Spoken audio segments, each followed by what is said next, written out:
everybody, and welcome back to my channel. Today we're going to learn how to fiberglass.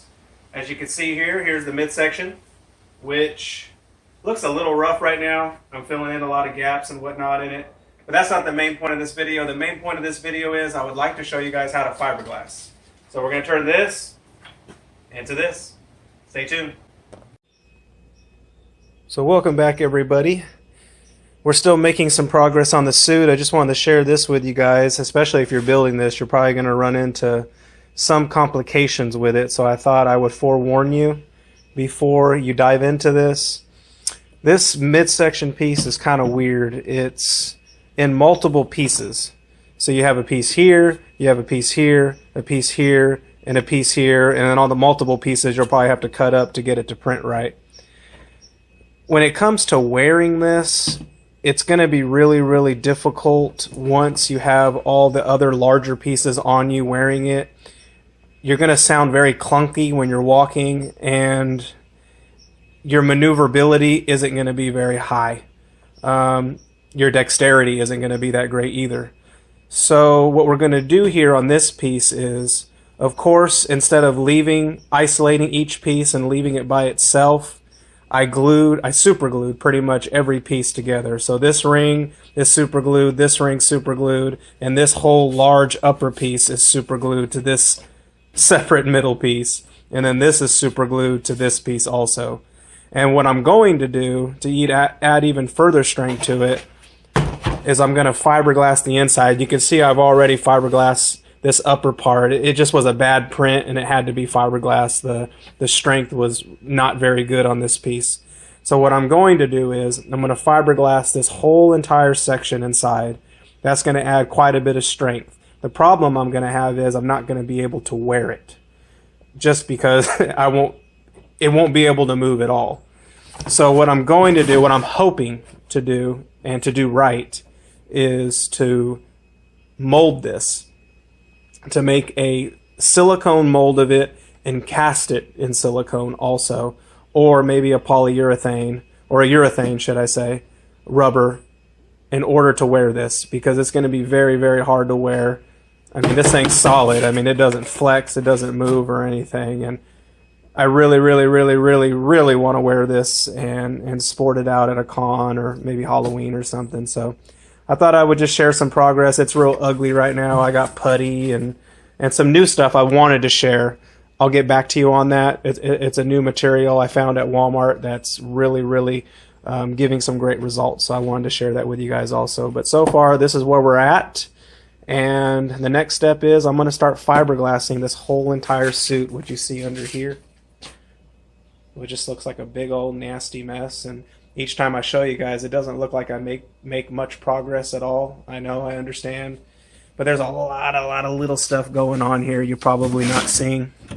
Like, for instance, these little bolts right here and these circles. I had to glue every single one of those in multiple large pieces here. You can see there's some of them here. There's some in the calves around here. I don't even know. There they are. The calves are right here, and all these pieces needed to be glued, the little screw parts, and these pieces all needed to be glued on. So right now I really feel like I'm doing model kit work, but it's all coming together. I mean, the whole suit's pretty much here. It's all glued together, 99.9%. I'm sure there's some little stuff I still need to do. But we're going to get to work here. We're going to start fiberglassing all this stuff.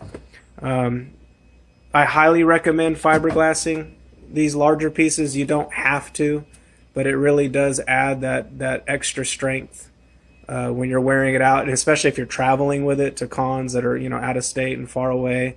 You're going to want some added strength to this. I'm printing in PLA, and as many of you know, PLA cannot withstand the sun very good. The reinforced fiberglass in the back of it really helps it stand up more to the sun and UV light.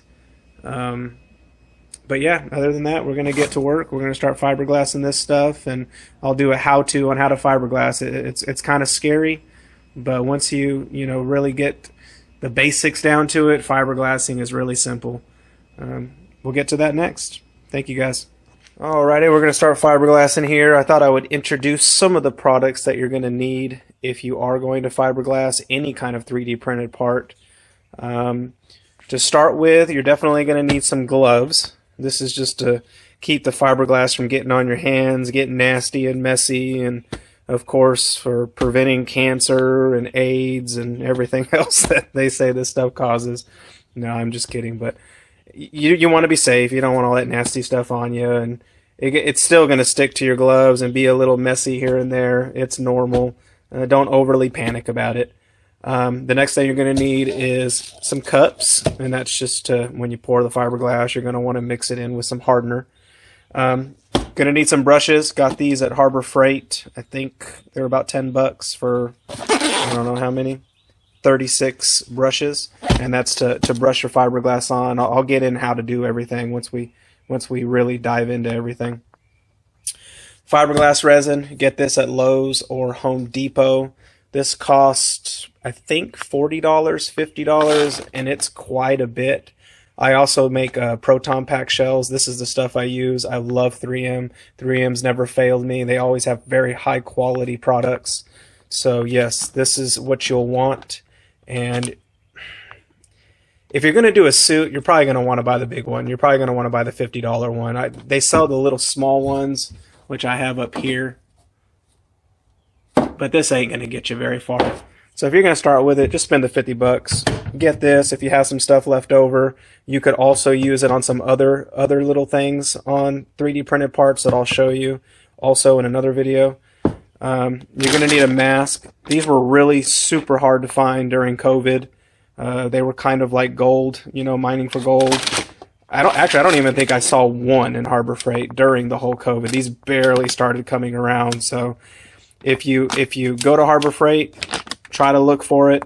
You're going to need one. You can use a different type. You just want some kind of respirator to keep the fumes. The fumes are horrendous with fiberglass resin, so you're going to want a decent mask. This is just a cheapie, but you know, these last quite a while. I make tons of proton pack shells with these before I go and buy another one. I have a spare up there. If you're going to do this, you're probably going to want to buy one or two. One should be enough for a suit, but the second one, just in case you want to do some other fiberglass work. Here's some mixing sticks. You're going to need these, and of course, you're going to need fiberglass mat. Fiberglass mat you can get on eBay. I can't remember how much you get, but you could, for $30, you get quite a bit of it. I have tons of it. I mean, loads and loads and loads of it. I think this whole section, I don't know how many feet it is. It's quite a bit. I think it was like $30, give or take. That looks like that's all you're going to need so far. If I miss something, I'll try to remember it once we get started, because that's usually when you start going, oh, I forgot that. So let's get to it. Just wanted to introduce a friend of mine. This is my work shirt. It is a nasty, ugly work shirt, and I wanted to remind you guys that fiberglassing is really, really messy, and it's going to get all over your clothes. It doesn't matter how many years of experience you have and how good you are at it. It's messy. It gets everywhere. I don't know how it gets everywhere, but it gets everywhere. It's kind of like the sock monster. How do you lose your socks? Who knows? That's fiberglassing. I have no idea why it gets so messy. It's just messy. But the end result is what we're doing this for that strong reinforcement on our parts. But all you guys out there that celebrate my proton packs and are out there sporting them, I just want you to know that most of your proton pack shells were made with this very shirt. It is a special token of mine when I do hard work like this. So I'm going to put this on, and we're going to get started. All right, you guys, so we're going to start fiberglassing here. This looks like everything I need so far. So what we're going to do is, and bear with me, I have to have my mask on, so I probably sound a little funny. I'll try to be as clear as possible. You're going to take your cup, party cup, you get these at Dollar Tree, Walmart, wherever. Pour your fiberglass resin in. I like to have enough to work with, so I'll probably go right about there. Now, I do not use the recommended amount of hardener for the fiberglass. Today it's probably about 70 degrees out, 75 degrees. It's a little cool. So I'm going to have a lot of time to work with because it's not so hot. The hotter it is, the faster it dries. It also depends on how much hardener you put in. So for about, what is this, a little over half a cup, 3/4 of a cup, I'm probably going to use 30 drops of this. 30 drops in this much, it'll probably give me about an hour's worth of work time based on 70-degree weather. I'm trying not to be scientific. It's really not that complicated. Just put 30 drops in, 25 drops in. You can put 20 drops in.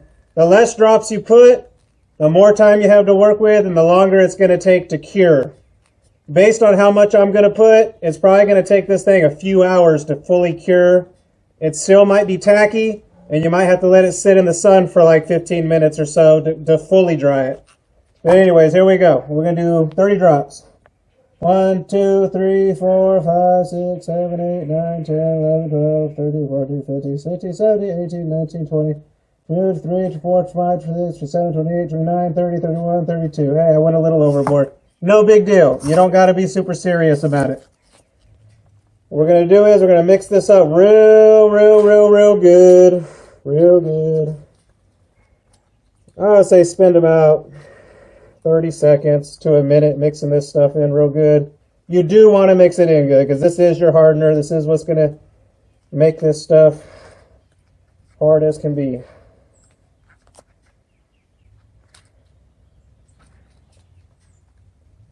And that's going to be your viscosity. It's pretty watery. Like I said earlier, this is messy. Messy. It don't matter how hard you try not to be messy. It's going to be messy. I know I've said that like 20 times, but I just wanted to remind you so you're not surprised.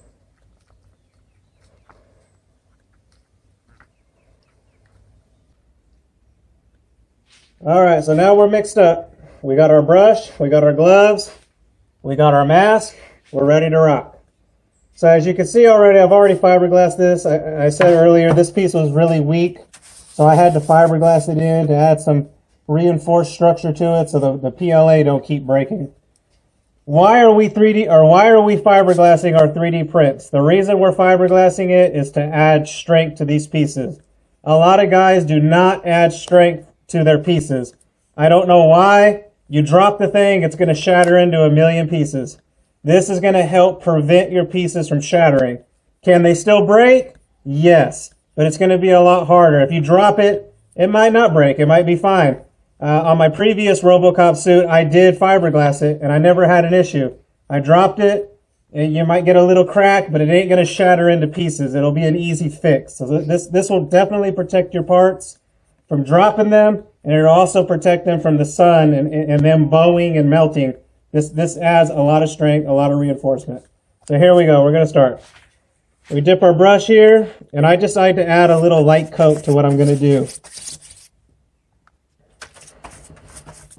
This is just to add some tackiness, so once you get the fiberglass mat that you cut up into squares, triangles, hexagons, pentagons, you can cut your fiberglass mat into however you would like to cut it into. So there you go. I have a little tacky surface here to help this mat stick. So you could drop your brush here, drop it there. It's going to be messy no matter what. So here we go. We got a square here. Now you're really going to have to find your own technique. This is my technique. This is what I like to do. You don't have to do it the way I want to do it. There might be an easier way for you to do it. I don't know. This is the way I've always done it. Here's the square. I just like to add a little bit to there so that it sticks and it doesn't separate from the surface I'm trying to fiberglass. So there you go. We'll go here. And then we're going to start dabbing the piece that we put down. But we're going to need more fiberglass resin, okay? So we're going to dip in our cup. We're going to come back. And we're going to start adding it. And the reason we're dabbing is we're kind of pushing with a little bit of strength to make sure this fiberglass, this mat, sticks to the surface, because you want it to adhere to the surface. This is your strength. The resin's not your strength. The resin does add a little strength, but your main strength is coming from this fiberglass mat. These fibers that are interwoven. There you go, and you can start seeing it seating itself against your print. So you can start to see little dry spots. You get these little white spots because the resin hasn't seeped all the way through it. So we're going to dab this until that white spot. There you go. They start to go away. A little bit, you know, it's fine. But the majority of it, you want like that. There you go. That looks great. Now what might happen is this might start bubbling. As air gets underneath there, it might start coming up. You go back, dab it down. Go back, dab it down. You might have to move your brush around a little bit to get some more air into it to flatten it. There you go. So now we'll do our next piece. I cut some pretty big squares. Here's the squares that I cut. You don't have to cut them this big. Another little trick I'll do sometimes is, because I don't like to see, I want this all to blend. I don't want to just see squares of fiberglass. So what I'll do sometimes is I'll rip it with my hands. And there you go. I don't have a completely flat surface. So when I lay this next piece down on here, it's going to blend. Okay. If I go like this, it's not going to blend when I put the fiberglass. You're going to see, it doesn't matter. If you want a square surface and you don't care about it, go ahead and do it that way. It's still going to be just as strong. But cosmetically, I always like everything to blend for my own conscience sake. So we'll do the same thing here. And you can kind of rough up the edges if you want with your fingers. Like that. And we're going to do the same thing here.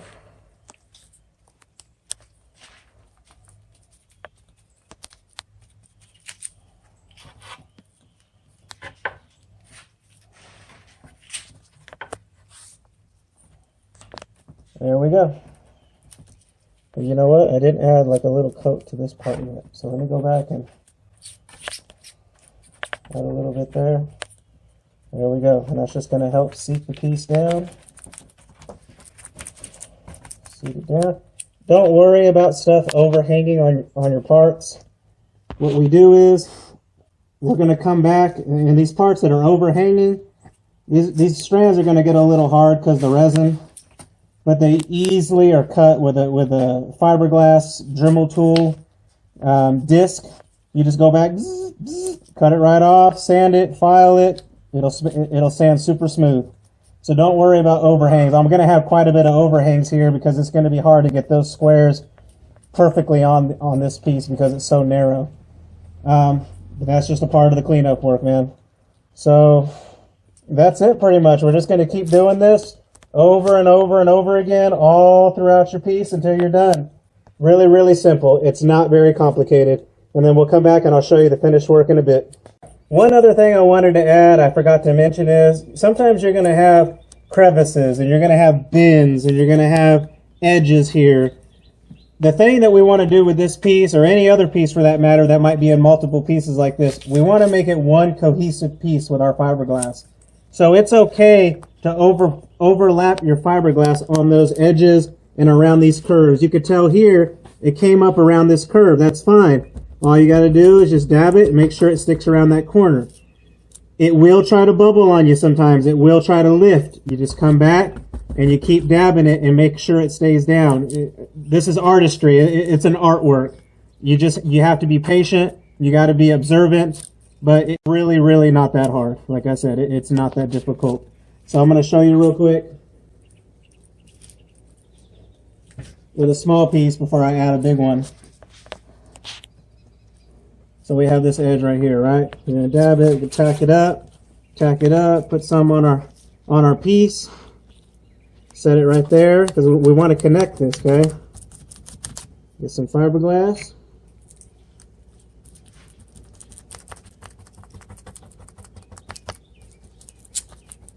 This would translate the same with a big piece. You'll see when I'm finished, I'm going to show you everything. So there you go. We now made this piece one with this piece, with this little piece of fiberglass. We're just going to rinse and repeat with some bigger pieces. Guys, so here we are with the finished product. As you can see, she's fully fiberglassed. You're going to have little bubbles sometimes that pop up like this one. You just try to pat it down. Sometimes you can hold it. It might keep coming back. Sometimes bubbles are just stubborn. But these little bubbles like that, they really don't affect the structural stability of the piece in any shape or form. You could really take this. This looks kind of ugly right now. You have some strings, some stuff hanging off here. I'm going to come back with a Dremel later and cut all this off, sand it all down, and it's going to look nice, smooth, and coherent. Another thing that you can do to make this look really nice is you're going to get little strings and strands that stand up in here. You can see one right here, and those things are super sharp. So when you're done doing this, you're going to want to come back in and just like sand it with some 180 grit sandpaper or some 220 grit just to get those little burrs off so you don't end up cutting your finger or anything like that. I'm not trying to be too much of a perfectionist on this piece because I'm not actually going to wear this piece. This piece is just going to be molded in silicone and casted in silicone. So all this is pretty much is, I guess you could say, the mother piece or the mother mold of what I'm going to try to do is just hang on to it, and hopefully it don't break into 1,000 pieces when I demold, and I can reuse it in the future. But that's it. The other pieces like the armor, chest armor, back armor, the legs, I'm going to be a little bit more tedious on those because those are actually going to be worn. I hope you guys enjoyed. I hope this helps you, and I wish everybody the best of luck on their pieces. Thanks.